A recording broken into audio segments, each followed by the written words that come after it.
अच्छे और प्रसन्न होंगे। चलिए आज हम पढ़ते हैं पाठ 15 लोक गीतों की सुवास।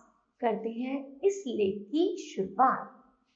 लोकगीत परंपरा से चले आए वे गीत हैं जिन्हें विभिन्न सामाजिक अवसरों पर सामूहिक रूप से गाया जाता है।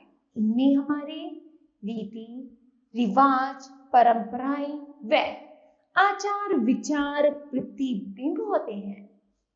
आधुनिकता की होड़ में भले ही नई पीढ़ी पश्चिमी संगीत को अपना रही है, किंतु लोक गीतों की तुलना में वह नहीं टिक सकता। कारण लोकगीतों जैसी संवेदनशीलता, अपनापन व सरलता उसमें कहां। आज भी यदि किसी के घर से ढोलक की थाप पर ये गीत सुनाई देते हैं तो मन झूम उठता है। यहाँ कुछ ऐसे ही भारतीय प्रचलित लोकगीत दिए जा रहे हैं जो रस से तो सरोबोर ही है। उनमें बात कहने का ढंग भी बड़ा अनूठा है। इस लोकगीत को पढ़िए जिसमें नायिका की भरपूर प्रशंसा की गई है। गोरी देख चांदनी क्या लचकी, वो कह रहा है गोरी देखो ऐसा चमक रहा है जैसे चांदनी हर जगह चमक गई हो। प्यारी तुम तो बनी सुरमे की डली, और तुम तो इतनी सुंदर लग रही हो जैसे सुरमे की डली हो। मेरी हरदम हो आंखों में बसी, अर्थात तुम हमेशा जैसे आंखों में सुरमा बसता है उसी तरह ही गोरी तुम मेरी आंखों में सुरमे की तरह बस गई हो। प्यारी तुम तो बनी मिश्री की डली, और प्यारी तुम तो एक मिश्री की तरह बन गई हो। जिस तरह मिश्री मीठी होती है, उसका स्वाद अच्छा होता है, उसी तरह तुम भी एक मिश्री की डली की तरह मीठी बन गई हो। मेरे हरदम हो मुखड़े में पड़ी, और तुम हमेशा मेरे मुंह में पड़ी रहती, अर्थात मैं तुम्हारा ही नाम जपती रहती हूँ, बार बार तुझे ही बुलाती रहती हूँ। प्यारी तुम ही तो ही हो पतली सी छड़ी, और प्यारी तुम तो एक पतली सी सुंदर सी छड़ी हो। मेरे हरदम हो हाथों में पड़ी, जो तुम हमेशा हाथों में लेती हो। जैसे बुजुर्ग हो जाने पर जब एक बूढ़े बुजुर्ग को एक छड़ी की आवश्यकता होती है चलने के लिए, उसी तरह तुम मेरे लिए एक छड़ी के समान हो जो हमेशा मेरे हाथों में पड़ी रहती हूँ। गोरी देख चांदनी क्या लचकी, तो गोरी देख यह चांदनी कितनी रोशनी कर रही है कि यहाँ नायिका ने नायिका को मिश्री की डली कहकर प्रभावित करने की सरल चेष्टा की है। इस अगले लोकगीत में एक स्त्री अपने पति से लंबी पारदी बालों में डालने की चुटिया मंगा रही है। आधुनिक कहलाने वाली नई पीढ़ी को यह मांग कुछ अटपटी लग सकती है, किंतु इसमें बसा अनुराग बड़ा सच्चा और सरल है। मेरे घूंगर वाले बाल चुटीला लंबा लाइयो, तो एक पत्नी अपने पति से कह रही है कि मेरे घूंगर वाले बाल हैं, उनमें डालने के लिए एक चुटीला लाना, अर्थात चोटी में डालने वाली जो चोटी होती है काले धागों से जो बनी होती है वो उसे कहते हैं चुटीला। एक लंबा सा चुटीला लाना। पिया शहर बनारस जाइयो, कि पिया तुम बनारस शहर जाना और वहां से मेरे लिए एक सुंदर सी चोटी में डालने की चुटीला लाना। अच्छी सी साड़ी लइयो, पहरियो अपने हाथ, चुटीला लंबा लइयो, अर्थात वो कह रहे हैं जब तुम बनारस जाओगी तो बनारसी मुझे वहां से एक सुंदर सी साड़ी लाना, और उस सुंदर सी साड़ी को आप मुझे अपने हाथों से पहनाना, और साथ में जो चुटीला लाओगे उसे मत भूल जाना, उसे अर्थात लंबा लाना। पिया शहर मथुरा जाइयो, फिर उसके बाद वो अपने पति से कह रही है कि आप मथुरा जाना, अच्छे से पेड़े लाइयो, वहां जाकर के मथुरा से पेड़े लाना। मथुरा के पेड़े फेमस है, इसी तरह मथुरा से पेड़े लाना। खिलइयो अपने हाथ चुटीला लंबा लइयो, और अपने हाथों से मुझे उन पेड़ों को खिलाना, लेकिन साथ ही साथ मेरा जो चुटीला लाओगे वो लंबा लाना, क्योंकि मेरे घुंघराले बाल है। इस तरह यह लोकगीत समाप्त हुआ, जो पत्नी अपने पति से मंगवा रही है। खुशी के अवसरों पर नए रिश्तेदारों को भी खिंचाई करना लोकगीतों का अभिन्न अंग है। इस लोकगीत में नई बहू रजाई ढूंढने का मूल्य देने के बदले सास और नंद को ही देने को तैयार है। यह परिहास ससुराल वालों को हंसाता है तो श्रोताओं को भी गुदगुदाता है। धुनकियां मांगे रुई की धुनाई, अर्थात एक रुई मांगने धुनने वाला रुई की धुनाई मांग रहा है, तो बहू कहती है तू सास को ले जा रुई की धुनाई, अर्थात मेरे पास रुई की धुनाई नहीं है, इसके बदले तू मेरी सास को ले जा। मैं बुढ़िया को तो न लूं, वो कहता है मैं तेरी बुढ़िया का क्या करूंगा, मैं तेरी बुढ़िया को रुई के बदले में नहीं लूंगा। तो धुनकिया वाला कहते हैं धुनकिया मांगे रुई की धुनाई, वो कहता है तू नंदी को ले जा रुई की धुनाई, उसके बदले वो कहता है ऐसे कर चल तू नंद को ले जा, वो तो जवान है। तो इस तरह लोकगीत बनाए जाते हैं जो अवसरों पर हमेशा गाए जाते हैं।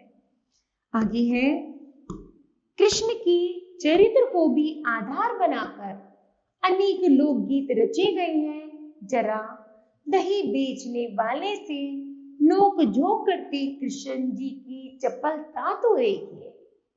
दही ले लो मेरे रामा, अब दही ले लो। श्री कृष्ण जी गली में दही बेच रहे और वो कह रहे हैं मेरे राम दही ले लो, कोई तो दही ले लो। कहीं तू छैल गुजरिया, तो कहीं तू छैल मतलब तू कहीं धोखा तो नहीं देगा, तू हमें तो वास्तव में दही बेचने वाला है ना। तो सारी गुजरी जो गुजरी होती है वो श्री कृष्ण जी से पूछती हैं कहाँ को तेरो रहनो, कि तू बता तू कहाँ रहता है। बरसाने की मैं छैल गुजरिया, तो वो कह रहा है मैं तो बरसाने की छैल गुजरिया हूँ, अर्थात बरसाने में रहने वाली गुजरी हूँ। गोकुल को मेरो रहनो, और गोकुल का मेरा वास है। तो अब दही ले लो मेरी रामा, अब दही ले लो। इस तरह यह लोकगीत जो कृष्ण जी पर बनाए गए हैं उनको भी अवसरों पर अक्सर गाया जाता है।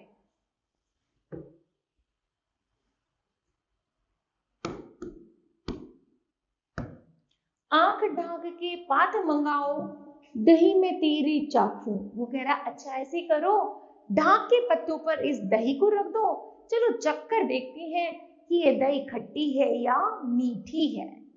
दही तो तेरी खट्टम खट्टी, वो चक्कर कहते हैं दही तो तेरी बिल्कुल ही खट्टी है।